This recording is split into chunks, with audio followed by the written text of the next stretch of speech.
Hey Max Ralph, Bob Flounders here. Happy to talk with you. It's Thursday, 10:30 in the morning as we record this Blue-White Breakdown podcast. Penn State fans, you can always check us out on multiple outlets. Spotify's a good one. I think Apple. I don't know all of the gizmos, but we do it a couple times a week. Uh, and also, Penn State fans, if you uh, think about becoming a PennLive Penn State Tech subscriber. We have a bunch of them. We're always looking to expand that base.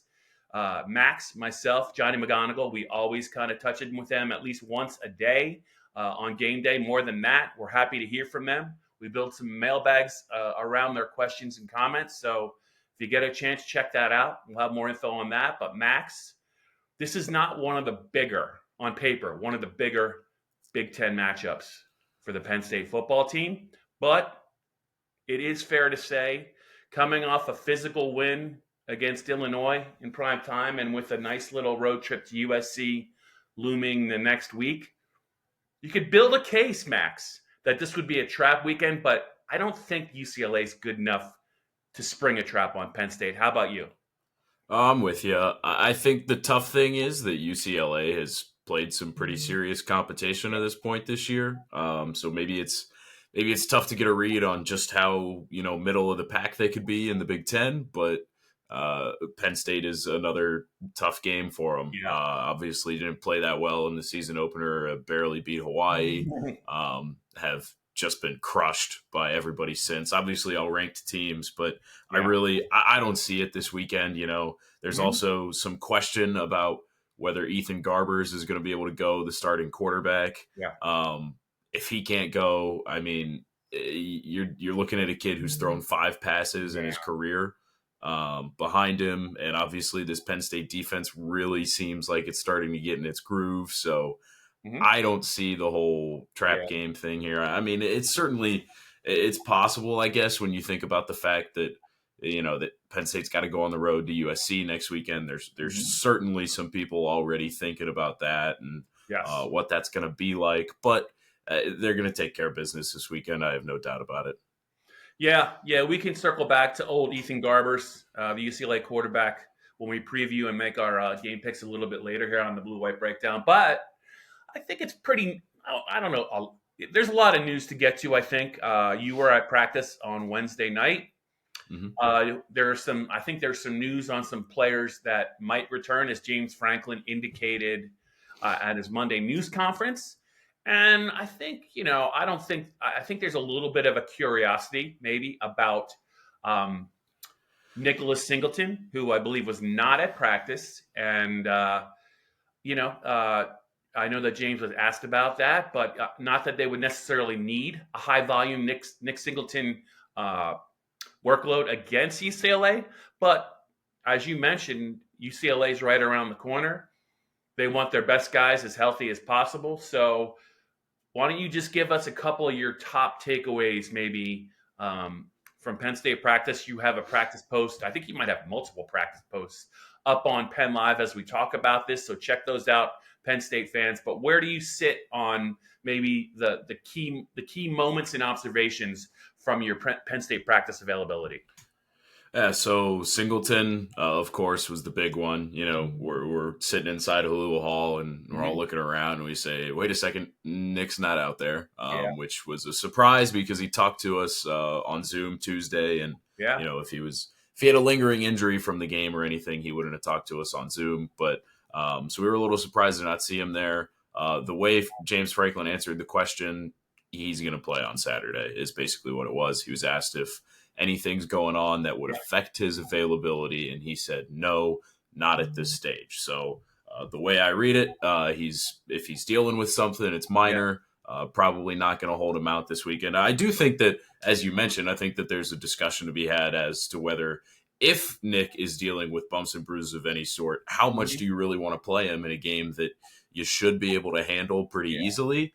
So we'll see how that goes this weekend, but it does sound as if Nick is going to play, which is obviously an important thing. And then just to follow up on the injury front for other things, James said on Monday that they expected to get the likes of Dom DeLuca, Jalen Kimber, and Sal Wormley back eventually at some point.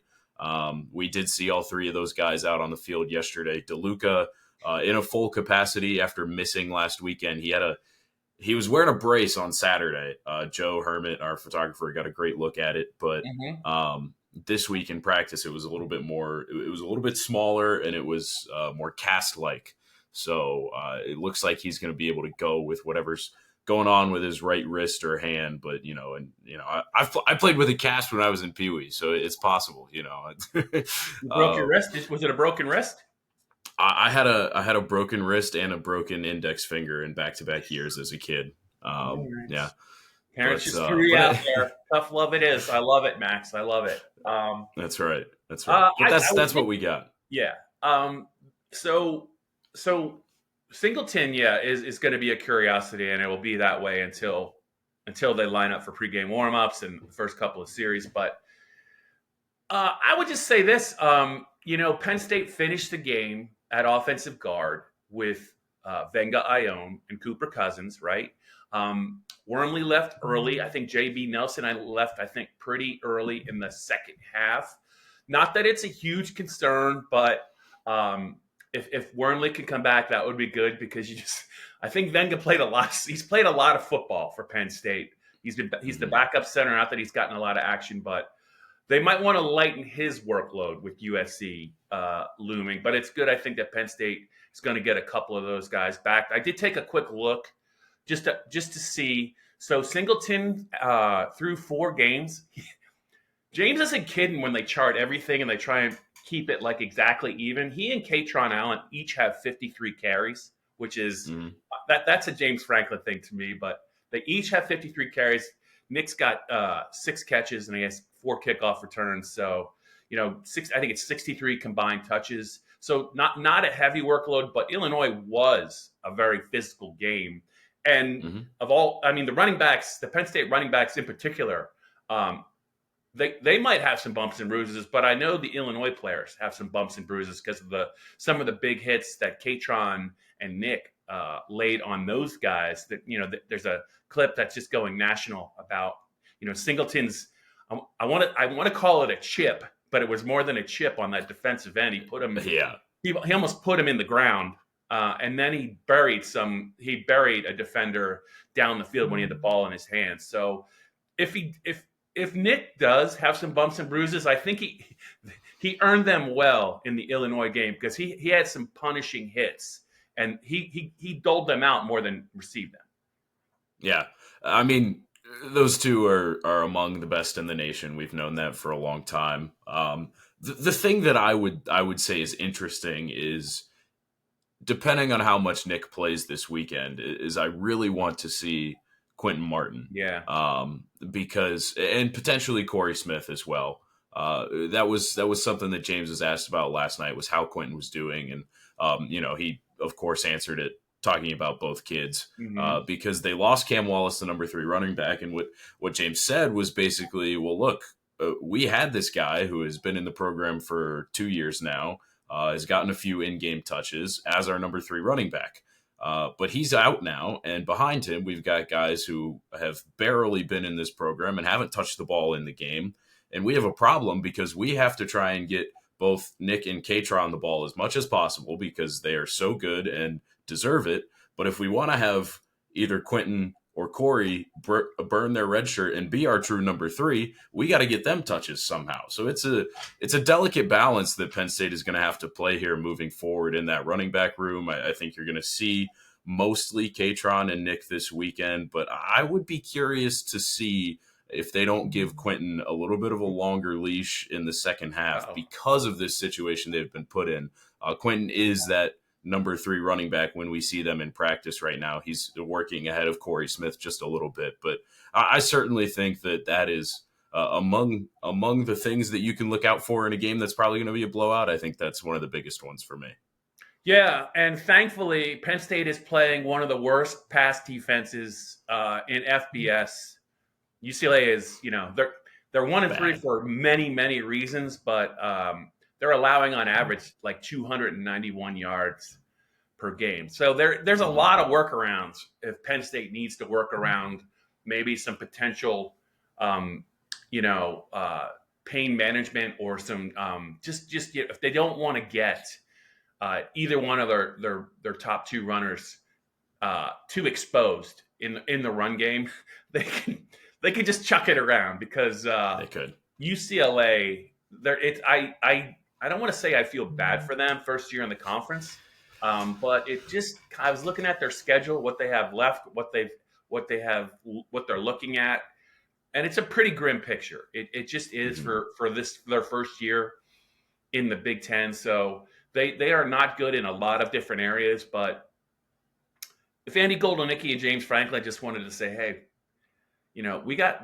some wideouts and some tight ends who are dying to get more involved in the offense, this would be the game. I mean, this would definitely be the game that they could do it. Drew and Bo don't have to throw the ball a lot down the field. I think they can just get these guys in space and go from there because UCLA's issues are so many and so well documented. I think there's a lot of ways to go. But you're right. If they want to manage Nick, they kind of have to manage Katron too because they're going to need them both. I mean, because they're such an effective 1-2 punch. I think Ohio State's 1-2 punch is pretty good, but Penn State's is not bad either. So I think that they have a couple of different avenues they could go, Max. So we'll see how it plays out. Anything else about practice? I did wanted to ask you a little bit about, I think James isn't blowing smoke when he's more than a little ticked about all these penalties. I think that's been a point of emphasis this week. And it really should be because it hasn't really bitten them yet. But there's going to be some anxious moments at some point during this season, either in the month of October or in the month of November. And they cannot afford to be getting flagged 7 or 8 times a game. It caught them on that Illinois touchdown drive to open the game. That was kind of a big issue, right? And once things settled down, Illinois couldn't do much. But you just can't afford to give up field position and free plays to Big Ten offenses. Yeah, I mean, they should have been caught more than once, too, against Illinois. I mean, there were a couple drives that had the 2 different offsides penalties that, Illinois tried to go down the field on. Credit to Altmaier for seeing those and trying to get those free plays done. So, yeah, it's absolutely an emphasis. And as I noted in my practice story, we walked into Holuba Hall yesterday, and I'm pretty sure this is the first time we've seen this season, is that the linebackers and defensive line there was a coach holding a stick with a football on the end of it. And I think it was Dan Connor was yelling out cadences before the drills, but they weren't going on the cadences like usual. They were going on the football to work on those offsides and everything. I mean, I think James is rightfully a little pissed about it. And I mean, there's like the 3 or 4 times we've asked him about it and he's brought it up, like each time he's got on a pretty sizable rant. So he knows it's a problem. It's just one of those things that you have one last home game right now in a long stretch of home games, and it's against a team that's not very good. After this, you start to play a really tough stretch of your schedule where you go on the road to a ranked USC team. You play on the road against a, not ranked, but solid Wisconsin team. And then you play Ohio State at home. So this is the time, this last home game in the early portion, easier part of your schedule where you have to have those penalties cleaned up. This is your last chance where things are as good as they can be environment-wise. And if you're still struggling with penalties this weekend, I can't help but be concerned about it moving forward for Penn State. I know they're working on it. I know that they're trying to get it fixed. But if it's not fixed this weekend, you can mark that down in my book as something of major concern moving forward. Yeah, I think James is walking a little bit of a tight line with regard to at least one player because I don't know how mad you can get at Abdul Carter when he plays the way that he did against Illinois. I mean, I would say this. I think if I'm James, I'd give him 1 free offside a game, 1 5-yard penalty, 1 with the caveat that if you're going to play in the ballpark or the neighborhood of what you did if you're going to play like you did against Illinois, we're good. I'm not going to get too mad. But yeah, the rest of those guys, he's just such a a unique player. I'm excited to see. I don't know that we're going to see a lot of experimenting with him against UCLA. They're going to save some stuff now, but Mm-hmm. you can already see what they have kind of in the chamber with Abdul Carter in the gun chamber. They're going to move him around a lot in the bigger games. He's going to be really tough to account for. I don't think we've seen the best of denied Dennis Sutton yet, but Mm-hmm. that's probably, Max, a topic for another time. Let's get into what we think about this game, how it might play out, what's the best case scenario for Penn State. UCLA and Penn State, Max, I don't know if you're aware of this. You probably are. They last met in 1968. And I was Mm-hmm. trying to do the math on that. You were like 10 or 11 years old then in 1968. Is that right? I was actually 7, I was. but yeah. It's just, I'm kidding, but it's been a while since they played. They played apparently a lot in the '60s. Amazingly, they've never really met a lot, I guess, in bowl games. Which, considering Mm-hmm. the rich history of both teams, UCLA is always in the Rose Bowl, so there you go. But as far as the game itself, they're 4 touchdown dogs. I mean, even with Penn State maybe not necessarily, you know, fired up for this game, it's hard to see a path for UCLA to keep this game relatively close. You mentioned Ethan Garbers. The defense has not been good. The pass defense has been pretty bad. It doesn't appear like they have a lot of weapons at the skill positions. They do have some individual talent. James talked about that on Monday, but you just wonder where they are mentally and physically after this recent stretch of games where they played Indiana at home and got walloped. They played Oregon, got walloped. They went to LSU. It was a game, I think, for maybe a half, and then they got walloped in the Mm-hmm. second half. So, how do you see this? What's the ideal script? What's the ideal script for Penn State? And is there going to be any surprises in your mind on Saturday? No surprises. I would not predict any surprises, I guess is how I would put it. Like you said, against those teams, both at home and on the road, Indiana and Oregon were both at home. UCLA has the added challenge of going all the way to the East Coast here this time. Yeah, And they're also the first of the Big Ten West Coast teams to play in a noon game out on the hopefully East the Coast. last. Which, That's a joke. They can't do that. yeah. It's really not fair. Yeah, it's bad. You're giving yourself less than 48 hours to adjust to some pretty significant jet lag. But anyway, I digress. I don't see any surprises this weekend. I think the keys, you already mentioned a couple of them. Penn State should be able to throw the ball around. I think that Andy Kotelnicki will try and do that because it's another one of those situations where you got to put it on tape. They've won games to this point against Bowling Green and against Illinois and against West Virginia, mostly by ground and pound. West Virginia, they threw the ball a little bit more, of course. Mm-hmm. Trey Wallace had that huge day, but they've shown that their go-to is running the ball. So this weekend against a team that is vulnerable to the pass, I think Penn State is going to pass it a ton because you got to put it on tape. And then when you flip to the other side, this UCLA offensive line has just really struggled this year.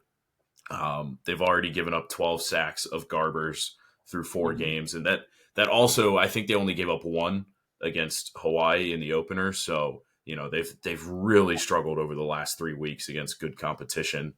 That's why Garbers is banged up. I did listen to Deshaun Foster's press conference yesterday, as I understand it. That's the last time he'll talk this week, so it's the most updated will be about Garbers, and it was not illuminating at all. He said he hasn't made a decision as to whether Garbers is going to play.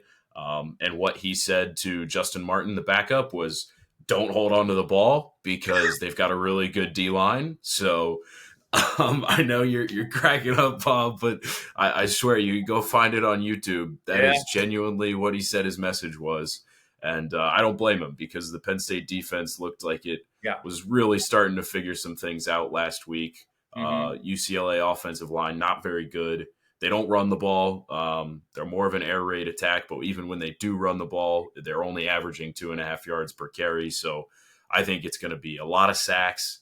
I think it's going to be a lot of passing on the offensive side, and Penn State is probably going to handle them pretty easily. Yeah, I have so many thoughts about UCLA, but this is a Penn State podcast, so I'm just going to try and be brief. How'd you like to be Eric Bieniemy? Right, you were on a Super Bowl championship team a couple years ago as, I guess, the de facto offensive coordinator. You got moved to the Commanders last year. It did not go well as the OC. I think it was a one and done year for Eric.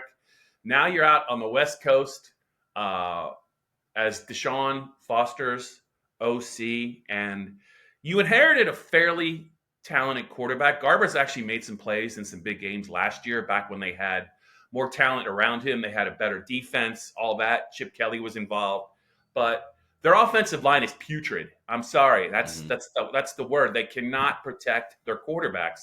So I think Deshaun Foster. It's not just how don't hold on to the ball. I mean, it's just they're going to just miss some assignments, and these guys are just going to come screaming in on Ethan Garbers. I don't know what I would do if I was Deshaun Foster, because if he does play, there's a real chance he could get hurt. I'm with you on that.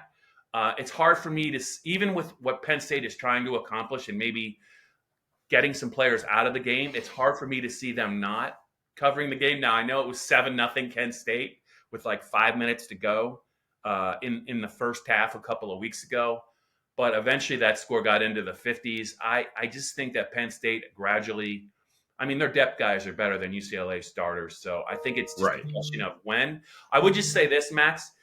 If I was James Franklin and his coordinators and his position coaches, I would have a checklist of guys I'm trying to minimize their workload in this game. And the guys that jump out to me are maybe not the obvious ones. Like, obviously, we mentioned Nick Singleton. Katron Allen is another one. Tyler Warren is another one. Jalen Reed, the safety who has been playing a lot of football, is on that list, and so is Abdul Carter. I'm sure there's a few others as well. I don't think I would want to risk getting Zane Durant banged up the way that he's producing inside, but I just think this is more about management than executing a game plan. I just think the points will come, but they just have to be really careful. There's been some really talented players that have already played a lot of football for them, and you just don't want to waste any bullets against the UCLA team that is their body clock. I mean, they're going to be in pregame warmups at like 7:30 in the morning, their time, what is essentially a 9 a.m. kickoff. They're beat up. The quarterback's hurt. The offensive line can't pass protect. I feel really bad for them, and I think it's a shame that this game is at noon. I don't know it would be any different if it was a 3:30 kick, but I'll go. I don't see how they're going to score unless Penn State hands them a touchdown. I picked 37-0. Just because I think at some point you're going to see a lot of walk-ons and third-teamers for Penn State in the game. My only question is, how quickly can they get their most significant players out of the game? Yeah, great question. I think that's kind of the key. I will say we talked about this a ton with Kent State, and just I think it's still relevant, is that they need to get Dejon Lane a ton of snaps at safety this week. So he's a guy who I'm really watching closely out there on defense, especially the linebackers as well. I mean, it looks like DeLuca's going to go, but he's been banged up. So I think that your Tamir Robinson, your Dakari Nelson are two guys to watch who are going to play early and often. And then on the offensive side of the ball, I mean, you could pick any of those tight ends behind Warren. We already talked about the running backs, but I think Cooper Cousins up front is a guy who is he's not going to start, but I think he's probably going to wind up with the most snaps of any offensive lineman. That's my bold prediction for the weekend. All right, I like it. My score, I'm going 41-6. I'm spotting UCLA a couple field goals against the second and third team. But yeah, I think we've laid out all the reasons why this one just isn't going to be close in our opinion. I mean, obviously we're wrong about Bowling Green, but it's just tough for UCLA this week for a lot of reasons. Yeah, I think Javen Williams is another guy that, he's had some penalty issues, but I think one of his penalties, he was actually sticking up for number 15, Drew Aller. Yes, kind of a cheap shot. I would really like to see a little bit more. I would like to see a little bit more of him. But yeah, I don't know. I think Julian Fleming. If there's Yeah. ever a time to get that guy in the end zone, Hmm. I think it's gonna be Saturday. I think all he's got the green light. James likes to talk about green lights, yellow lights, and red lights. I think this is a green light situation for Fleming to get a touchdown. Uh, Yeah. I'm not expecting it, but I'm thinking if he doesn't get in the end zone this time against a team that cannot cover the pass, it might not happen for him. So I'm rooting for him. We'll see if it happens. I think it's a pretty good spot to lay 4 touchdowns in a Big Ten game. Like you Hmm. never really advocate that, but I think Penn State fans, if they're going to go to the game or they're going to watch it, they're going to want some kind of rooting interest because it's not really going to be, I think, a close game. So I think they're going to cover the number. I think you think they're going to cover the number, Max. Anything else you're watching out for on Saturday before we get out of this blue white breakdown podcast? I would just say I'm a little disappointed that this weekend is the stripe out, because the stripe out, honestly, is one of I really Yeah, enjoy attending the stripe out. I think it looks great in the stands. yeah. So it's not under the lights. It's a noon game, and it's in a game that probably isn't going to look very good. So I'm personally, aesthetically speaking, a little disappointed that this game is the stripe out. But Yeah. no, I think you hit it all on the head. I'm looking for Fleming as well. Clifford had the big day against Kent Yeah. State, so why not Fleming this time? But yeah, that's all I got. Yep. Feel good game for Julian Fleming. Why not if he's healthy? Just force feed him the rock. I think it's going to be. I think it should be hopefully an uneventful game for Penn State. They rarely are though, right? That's Something true. usually happens in a game like this. Hopefully, whatever it is, it'll be minimal. They've got a lot on their plate later this month. Penn State. They also have a bye week, but before that, they got to take care of 2 Pac-12 teams. It's USC on the road in 2 weeks, but it's UCLA at home. We both feel good about Penn State's chances. Max, look forward to seeing you at Beaver Stadium bright and early on Saturday. All right, stop.